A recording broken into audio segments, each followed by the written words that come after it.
Power system के अंदर कुछ एप्लीकेशंस ऐसी होती हैं जिनके अंदर हमें 3 फेज़ की बजाय 2 फेज़ सप्लाई रिक्वायर्ड होती है। इस तरह के केस में हम 3 फेज़ सप्लाई को 2 फेज़ सप्लाई में कन्वर्ट करते हैं।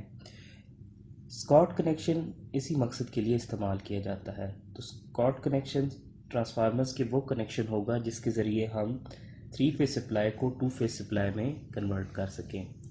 हम जानते हैं कि जो एक बैलेंस्ड 3 फेज़ सिस्टम होता है उसकी कुछ प्रॉपर्टीज़ होती हैं। जैसे बैलेंस 3 फेज़ सिस्टम के अंदर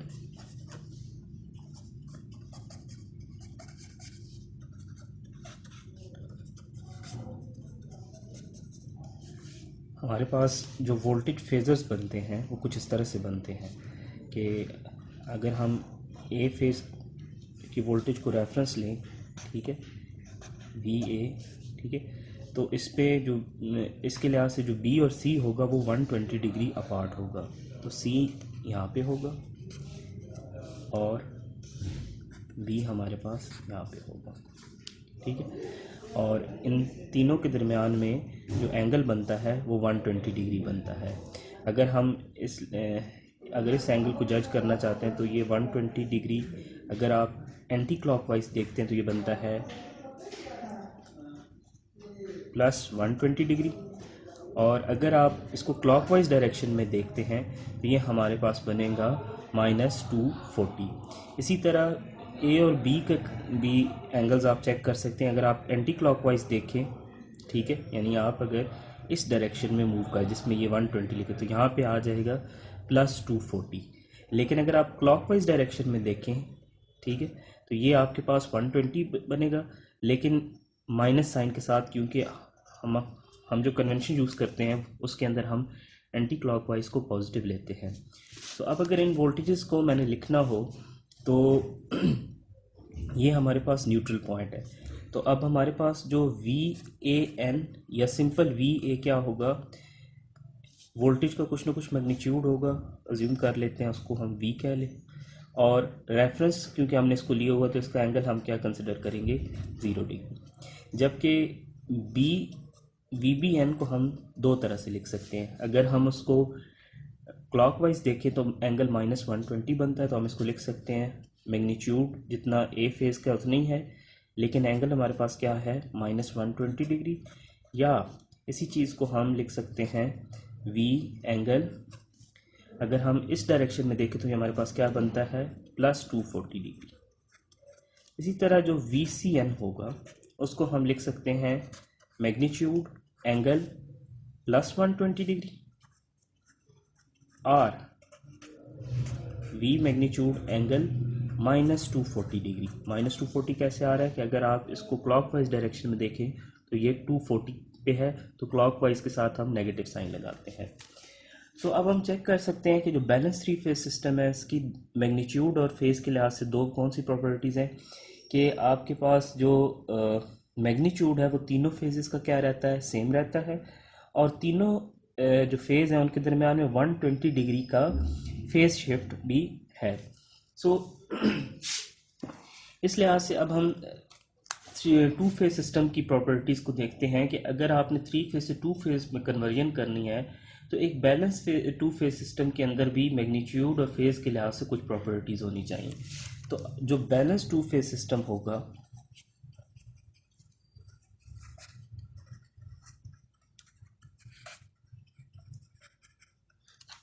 उसमें हमारे पास VA, VB, VC तीनों नहीं होंगे, बल्कि सिर्फ उसमें 2 फेज़ होंगे। तो इसका मतलब है उसमें हमारे पास एक फेज़ सपोज करें हम उसको V कह देते हैं और दूसरा फेज़ हम उसको कह देते हैं VB। तो पहली प्रॉपर्टी तो ये होनी चाहिए कि दोनों के जो मैग्नीट्यूड्स हैं वो बराबर होने चाहिए। तो अज्यूम करते हैं कि दोनों को मैग्नीट्यूड्स को हम इस तरह करके ले लेते हैं, ठीक है। दूसरी फेज़ के लिहाज से प्रॉपर्टी ये होगी कि दोनों के दरमियान में 90 डिग्री का फेज़ शिफ्ट होना चाहिए। यानी अगर हम VB को यहाँ पे अज्यूम करते हैं तो VA हमारे पास 90 डिग्री की फेज़ शिफ्ट पे होना चाहिए, ठीक है। तो अब यहाँ पे एंगल इस लिहाज से देखें तो अगर हम एंटी क्लॉकवाइज मूव करें तो ये हमारे पास 90 डिग्री बनता है, तो इसको हम लिख सकते हैं +90 डिग्री V। यानी ए वोल्टेज 90 डिग्री लीड कर रही होगी और बी वोल्टेज को हम रेफरेंस ले रहे हैं तो ये कहाँ पे होगी, 0 पे। सो अब जो हमने स्कॉट कनेक्शन स्टडी करना है, इसके अंदर हमने इसी चीज़ को प्रूव करना है कि हम अगर बैलेंस 3 फेज सिस्टम को बैलेंस 2 फेज सिस्टम में कन्वर्ट कर रहे हैं तो एट द एंड हमारे पास जो वोल्टेजेस आए उनके अंदर जो मैग्नीट्यूड है वो इक्वल हो, जबकि एंगल में कितना हो, 90 डिग्री का फेज शिफ्ट हो। एक और चीज़ आप यहाँ पे नोट कर सकते हैं कि जो हमारे पास 3 फेज सिस्टम होता है, इसकी जो लाइन वोल्टेजेस बनती हैं उनमें भी 120 डिग्री का फेज शिफ्ट अपीयर होता है। जैसे इस केस में आप देख रहे हैं कि जो अभी हमने यहाँ पे रिप्रेजेंट किए हैं VA, VB, VC, ये तीनों हमारे पास हैं फेज वोल्टेजेस। अब अगर हमने लाइन वोल्टेजेस लिखनी है तो हमारे पास लाइन वोल्टेजेस कौन कौन सी होंगी, लाइन वोल्टेजेस हमारे पास होंगी VAB, VBC, VCA, ये तीन। इनको आपने साइक्लिक फॉर्म में लिखना है, यानी अगर आप VAB लिख रहे हो तो नेक्स्ट VBC आएगा, फिर नेक्स्ट VCA आएगा। अगर आप चेंज करोगे तो इनके साथ साइन भी चेंज हो जाएगा। तो अब इसमें VAB अगर हमने फाइंड करना है तो VAB को हम मज़ीद किस तरह लिख सकते हैं, VAN माइनस VBN। सो VAN, अब अगर हम फेज़र के लिहाज से इसको चेक करें तो VAN हमारा ये वाला फेज़र है, ठीक है। और इसको मैं थोड़ा सा चेंज करके यहाँ पे लिखता हूँ VAN प्लस माइनस VBN, तो स्टिल ये वही एक्सप्रेशन है, सिर्फ मैंने यहाँ पे साइन प्लस लगा के इसको जो है समझने के लिए यहाँ पे मैंने इसके 2 साइन लगा दिए, तो ये एट द एंड जब आप इसको सॉल्व करोगे तो वापस यही एक्सप्रेशन बन जाएगा। तो अब यहाँ पे आप देख सकते हैं कि जो VAN है हमारे पास फेज़र, ये इस जगह पे लोकेटेड है। अब हमें अगले स्टेप में क्या करना है, VBN को नेगेटिव से मल्टीप्लाई करना है। तो अब हमारा VBN यहाँ पे लोकेटेड है, तो नेगेटिव से मल्टीप्लाई करने का मतलब ये है कि ये फेज़र 180 डिग्री फेज शिफ्ट पे चला जाएगा। तो अभी देखें ये एंगल कितना बना रहा है यहाँ पे हमारे पास, अगर हम इस लिहाज से देखें तो ये हमारे पास -120 डिग्री बना रहा है। तो जब ये शिफ्ट होगा तो यही फेज़र हमारे पास यहाँ पे आ जाएगा, ठीक है। अब ये इसके साथ 180 बना रहा होगा, लेकिन यहाँ पे एंगल आपका कितना बन रहा होगा, 60 डिग्री, ठीक है। अब नेक्स्ट स्टेप में आपने इन 2 स्टेप कर लिए, पहले आपने VAN को पॉइंट कर लिया है, दूसरा आपने माइनस VBN कर लिया। अब अगर आप इन दोनों को ऐड करें, ऐड करने के लिए हमें ये जो VBN वाला फेज़र जो हमने माइनस से शिफ्ट करके रखा है, इसको इसके ऊपर पुट करना है। तो यानी आपने इसको इसी फॉर्म्स में ड्रैग करके यहाँ पे ले आना है, तो यही फेज़र अब यहाँ पे आ जाएगा, ठीक है। तो अब ये जो वोल्टेज बनेगी ना, ये वाली, ये आपकी बनेगी VAB, ठीक है। अगर आप VBA करेंगे तो ये फेज़ शिफ्ट होके इस साइड पे आ रहा होगा। तो अब जो ये एंगल बन रहा होगा आपके पास, जो ये वाला एंगल, ये हमारे पास होगा 30, ठीक है।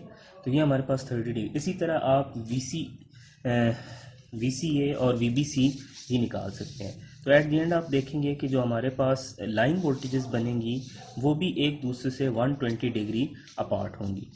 अब स्कॉट कनेक्शन को स्टडी करने के लिए हमें ये चीज़ें पता होना ज़रूरी है, क्योंकि स्कॉट कनेक्शन के अंदर हम बेसिकली ये अभी चेक करेंगे कि आया जो हमने कनेक्शन किया है वो इन प्रॉपर्टीज़ को फुलफ़िल करता है कि नहीं करता। यानी कौन सी प्रॉपर्टीज़ को, कि आपके जो 2 फेज़ आपने बनाए हैं उन दोनों के मैग्नीट्यूड सेम होने चाहिए और दोनों के दरमियान 90 डिग्री का फेज़ शिफ्ट होना चाहिए। सो स्कॉट कनेक्शन के लिए हम 2 ट्रांसफार्मर्स अज्यूम करेंगे।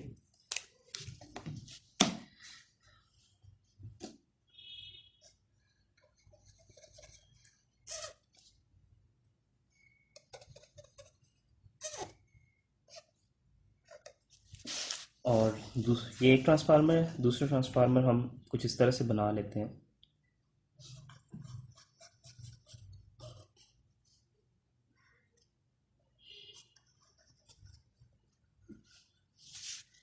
फिज़िकली ये ऐसा नहीं होगा, फिज़िकली तो ये एक्चुअल में 2 ट्रांसफार्मर्स आपके पास होंगे और 2 ट्रांसफार्मर्स भी मल्टीपल टेपिंग वाले होंगे, ठीक है।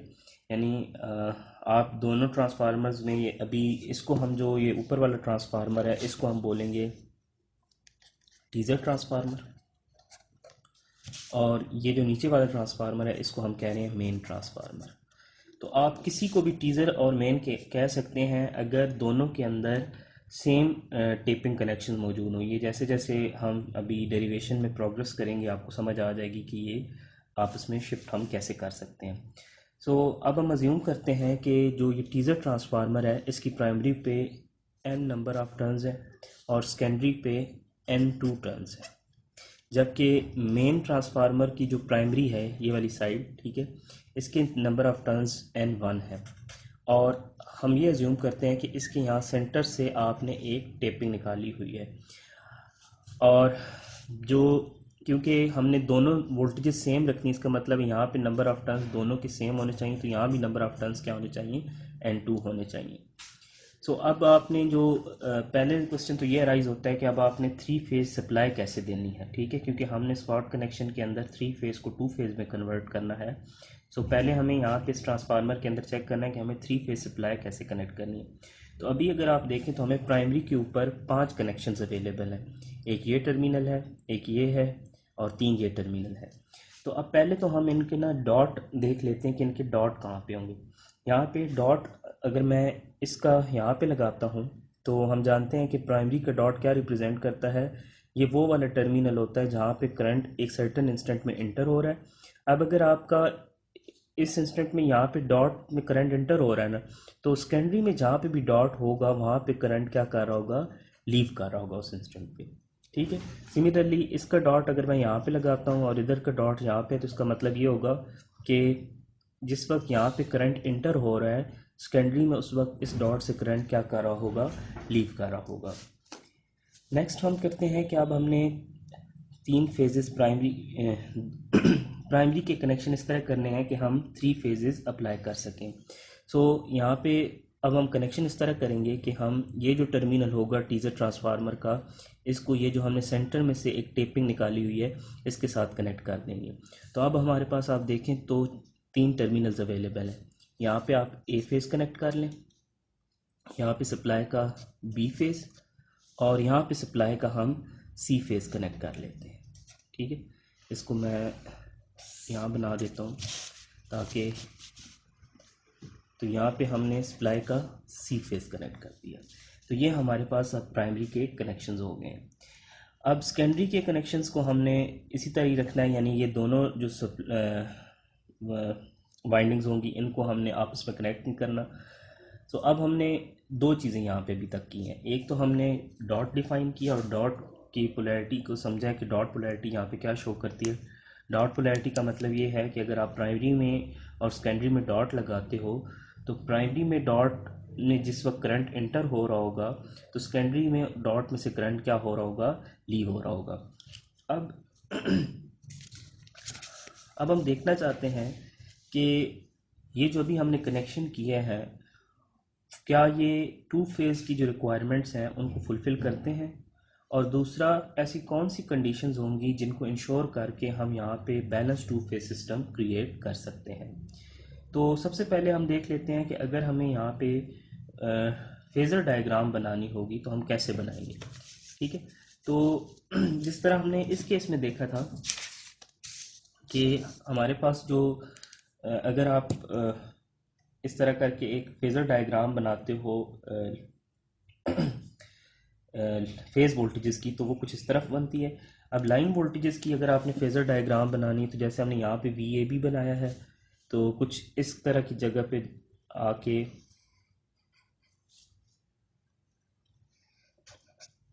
ये हमारे पास कुछ बनेंगे। ये हमारे पास बन जाएगा VABC और ये हमारे पास बन जाएगा VCA। इसको आप खुद प्रैक्टिस कर सकते हैं कि ये फेज़र यहाँ पे मैंने किस तरह से बना दी।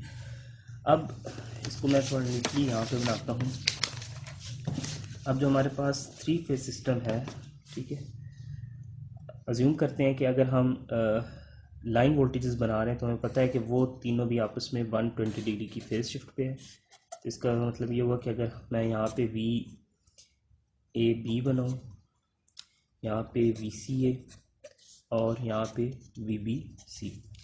अब अगर इनको एक ट्रायंगल की फॉर्म में रिप्रेजेंट करना है तो हम कैसे कर सकते हैं कि ट्रायंगल की फॉर्म में हमने इनको ऐड करना है। तो ये वाला जो फेज़र यहाँ पे है इसको उठा के मैं यहाँ पे ले आऊँगा और ये वाला फेज़र जो है इसको ड्रैग करके यहाँ ऊपर ले आऊँगा। तो पहले मैं इस VC फेज़र को यहाँ पे लाता हूँ। तो इस नेक्स्ट स्टेप में मैं इसको VAB को रेफरेंस रख के यहाँ पे बनाता हूँ। ये फेज़र हमारा VAB है और VCA यहाँ पे लाऊंगा मैं, क्योंकि मैं इनको ऐड करना चाहता हूँ। ठीक है, तो VCA ये फेज़र हो जाएगा और VCB हम इसी तरह ड्रैग करके यहाँ पे लाएंगे। ठीक है, तो ये तीनों जब आप ऐड करेंगे तो इसका जो साइक्लिक सम है वो क्या हो जाएगा, 0। VC VB C। ठीक है, तो अब ये आपके पास है तीनों जो बैलेंस्ड लाइन वोल्टेजेस थी उनके हमने फेजर्स को आपस में ऐड कर दिया है। अब यहाँ पे अगर आप और करें तो हमारे पास B और C के सेंटर में से हमने एक कनेक्शन निकाला हुआ है जो बेसिकली A फेज़ वाली वाइंडिंग के साथ उनका एक टर्मिनल के साथ जुड़ा हुआ है। तो अब यही ट्रायंगल है, लेकिन इसको हम थोड़ा अरेंज करके इस तरह बनाएंगे ताकि हमें ये अपनी डायग्राम के साथ इसको रिलेट करना आसान हो जाए। तो सबसे पहले आपको ये समझ आनी चाहिए कि मैंने ये जो चीज़ थी ये कैसे बनाई थी। ये हमने स्टार्ट में देखा था कि हम अगर फेज़ वोल्टेजेस बैलेंस्ड बनाएं तो उससे हम लाइन वोल्टेजेस ड्रॉ कर सकते हैं उसकी फेज़र डायग्राम, और हम ये देख सकते हैं कि जिस तरह फेज़ वोल्टेजेस में 180 डिग्री का फेज़ शिफ्ट होता है, 120 डिग्री का फेज़ शिफ्ट होता है, इसी तरह आपकी लाइन वोल्टेजेस के दरमियान में भी 120 डिग्री का फेज़ शिफ्ट आएगा। उसके बाद हमने क्या किया कि हमने इन तीनों को ऐड किया। तो ऐड करने के लिए हमें पता है कि फेज़र्स आप किस तरह ऐड करते हैं कि एक अगर आपने वेक्टर ड्रॉ किया तो दूसरा वेक्टर की जो टेल है वो पहले वेक्टर के हेड पे होना चाहिए। तो उसी रूल को यूज़ करके हमने इन तीनों को यहाँ पे ऐड कर लिया। अब हम इसको थोड़ा सा अरेंज करते हैं, इस तरह अरेंज करते हैं कि जो हमारा BC है वो यहाँ रेफरेंस पे आ जाए। ठीक है, और बाकी उस लिहाज से ही बने। तो जब हम इनको बनाएंगे तो अब देखें BC ये इस तरह बन रहा है। अच्छा, यहाँ पे मैं टर्मिनल्स भी लिख देता हूँ। ये टर्मिनल A कहलाएगा, ये B, ये C। अब ये मुझे कैसे पता चला है कि ये ABC होंगे? इसके लिए आपने याद रखना है कि जो आपके सबस्क्रिप्ट के अंदर जो पहला होगा ना लिखा हुआ लेटर, जैसे यहाँ पे VAB में A पहले लिखा हुआ है, तो इसका मतलब ये होगा कि उसको आपने रेफरेंस लिया था, तो वो आपका हायर पोलैरिटी पे कंसिडर होगा, इसलिए आपका वो टर्मिनल वहाँ पे आएगा। इसी तरह ये जो VBC फेज़र है इसके अंदर जो जहाँ पे एरो आ रहा है वहाँ पे आप B लिखोगे। VCA फेज़र के अंदर जहाँ पे एरो आ रहा है वहाँ पे C आएगा। अब मैं क्या करना चाह रहा हूँ, मैं इसको स्वैप करना चाह रहा हूँ, मैं CB को इधर लाना चाह रहा हूँ। तो बेसिकली मैं इस सारी को ना इस तरह करके रोटेट इस तरह करूँगा कि ये वाला फेज़र ये बेसिकली यहाँ पे आ जाए। तो जब हम इसको बनाएंगे तो ये हमारे पास कुछ इस तरह से आ जाएगा, VBC। ठीक है, और A हमारे पास यहाँ पे आ जाएगा। ठीक है, तो अब हमारा जो बाकी फेजेस बनेंगे वो किस तरह बनेंगे कि जो CA ये हो जाएगा और ये हमारा VBC था और ये हमारे पास बन जाएगा VAB। तो ये हमारे पास डायग्राम बन गई है। अब इसके मुताबिक अगर आप देखें तो जो कन्वर्जन हो रही होगी, यानी जो आपके पास यहाँ पे वोल्टेज अपीयर हो रही होगी, इसको लेबल कर लेते हैं कि जो आपके पास यहाँ पे अपीयर हो रही होगी प्लस माइनस स्मॉल VA कर लेते हैं, और जो यहाँ पे वोल्टेज आ रही होगी प्लस माइनस ये हमारे पास V स्मॉल B आ रहा होगा। ठीक है, बुक्स के अंदर बाज़ जगह पे इस तरह करके एरो मेंशन किया जाता है। तो एरो हमेशा इस तरह से मेंशन किया जाता है कि जहाँ पॉजिटिव टर्मिनल हो उसकी तरफ हेड होता है और जो नेगेटिव टर्मिनल है वहाँ पे टेल होता है। तो कहीं पे ये पोलैरिटी प्लस माइनस लिखी हो सकती है और कहीं पे ये एरो भी यूज़ हो सकता है। तो अब हम क्या करते हैं कि इसमें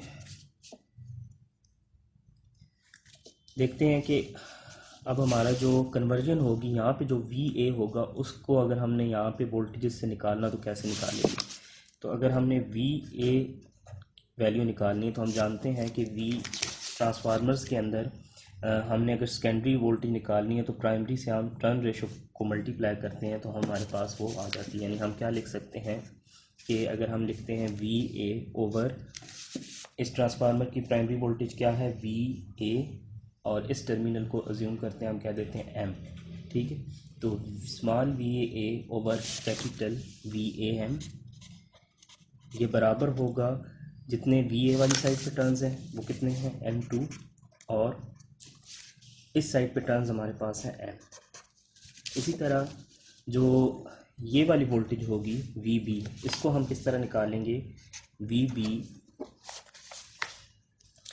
डिवाइडेड बाय, यहाँ पे हमारे जो प्राइमरी पे वोल्टेज अपीयर हो रही है वो कौन सी है बी सी, जो इस फेस पे, ठीक है।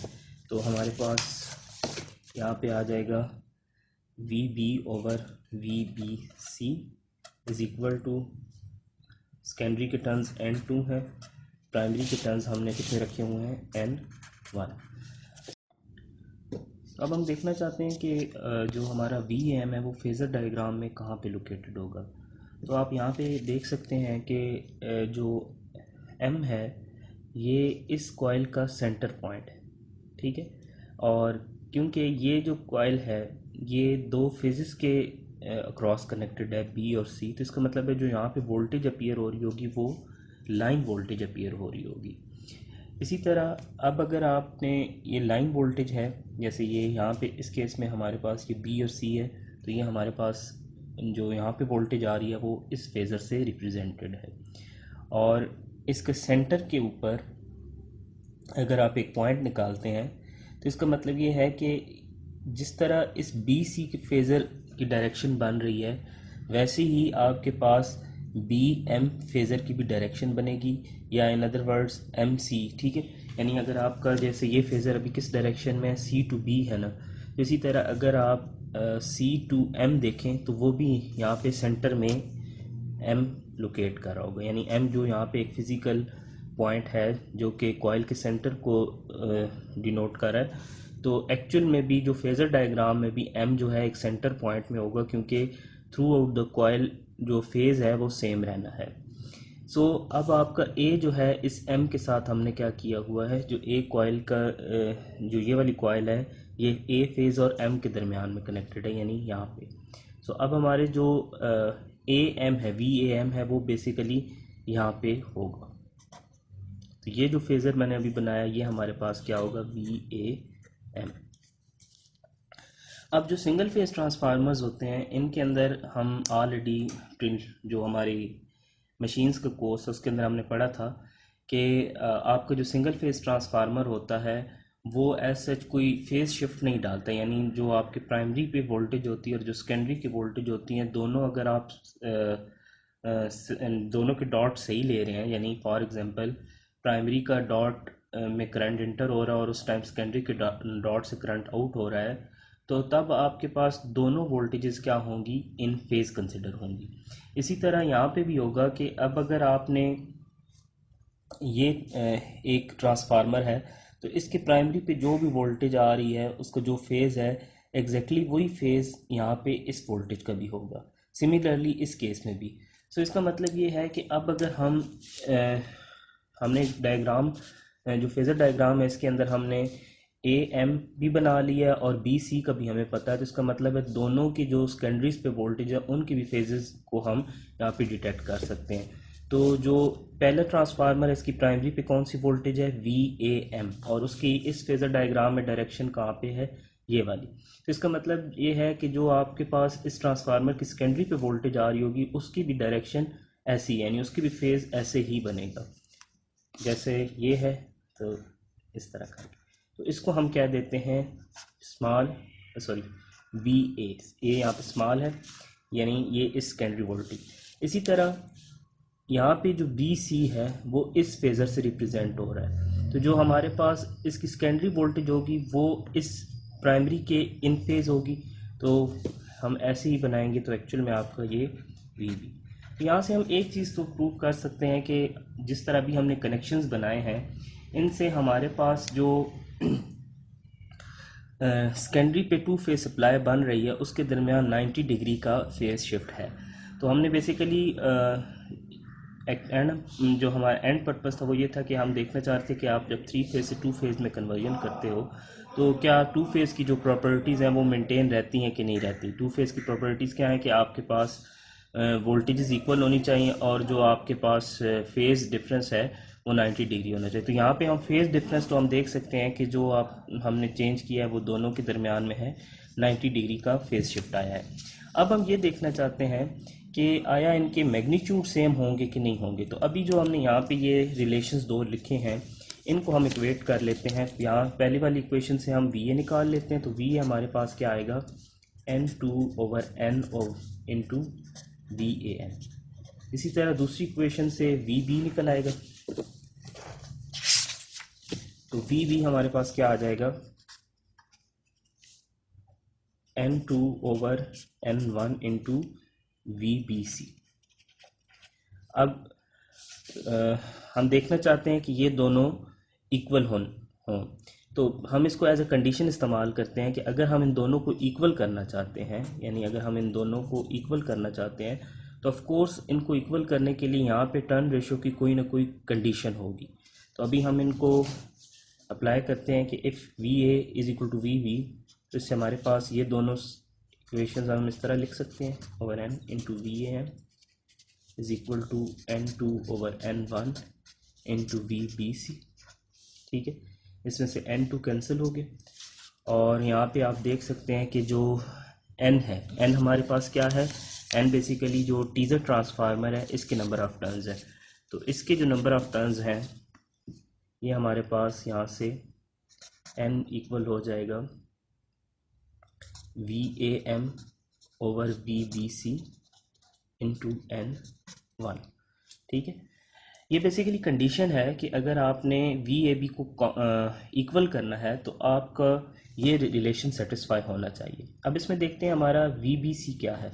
तो वी बी सी हम पहले देख चुके हैं कि हमारे पास ये दो फेजेस के दरमियान में ये कॉइल कनेक्टेड है, तो इसका मतलब है जो यहाँ पे वोल्टेज अपीयर हो रही है वो बेसिकली लाइन वोल्टेज है। तो इसका मतलब ये हुआ कि वी बी सी क्या है, लाइन वोल्टेज है। और वी ए एम क्या है, यानी हम इस फेजर डायग्राम की अगर हेल्प लें, देखें कि हमारे पास फेजर डायग्राम कुछ ऐसे बनी हुई है कि यहाँ पे सी और बी है, यहाँ पे हमारे पास ए बी है, यहाँ पे एम है। ठीक, तो अब हमारा अगर ये पूरी लाइन वोल्टेज है तो ये जो हाफ है ये हमारे पास कितनी होगी, लाइन वोल्टेज का हाफ हो जाएगा। और ये ए बी ये भी दो फेजेस हैं तो यहाँ भी वोल्टेज कितनी होगी, लाइन।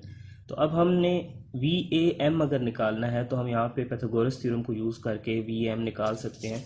तो वी एम हमारे पास आएगा, इसको मैं यहाँ पर कर देता हूँ, वी एम हमारे पास आएगा हाइपोटेन्यूज का स्क्वायर यानी वी लाइन का square minus V line by 2 का स्क्वायर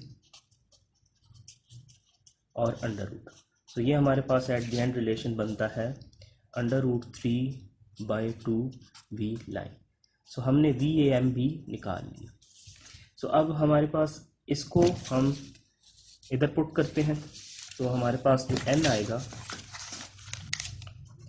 n हमारे पास आ जाएगा, पहले हमारे पास यहाँ पे है वी ए एम, तो वी एम अभी हमने निकाला है, ये कितना निकल रहा है, √3/2 वी लाइन। और वी बी सी हमारे पास क्या है, वी लाइन के बराबर है। और यहाँ पे हमारे पास आ जाता है n1 मल्टीप्लाई। तो अब ये कैंसिल आउट हो गए। तो इस यहाँ से हमने एक और रिलेशन निकाल लिया कि जो आपका n है ये √3/2 ऑफ n1 होना चाहिए। तो ये हमारे पास आता है 0.867 n1। सो यहाँ से हमें ये पता चला कि जो हमारे पास प्राइमरी जो टीजर ट्रांसफार्मर की प्राइमरी है उसके number of turns main transformer के 86% होने चाहिए। जितने भी आपने मेन ट्रांसफार्मर के टर्न्स रखे हुए हैं, यहाँ पे n क्या है, number of turns of primary of teaser transformer,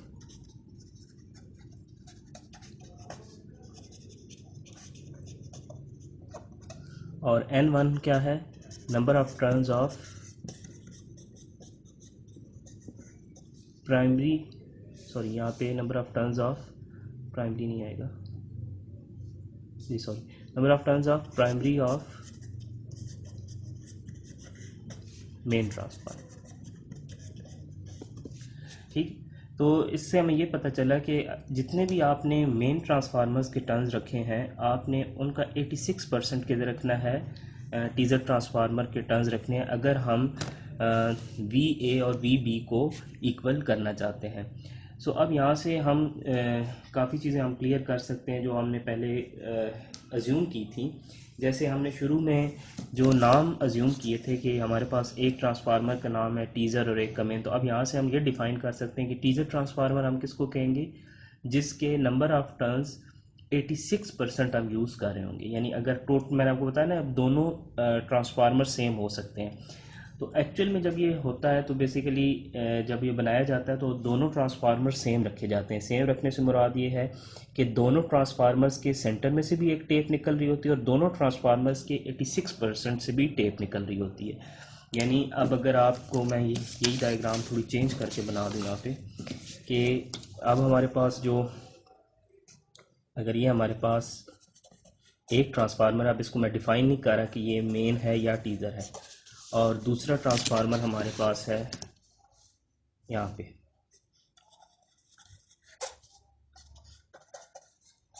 ठीक है, यहाँ से वी ए निकलना है, यहाँ से वी बी निकलना है।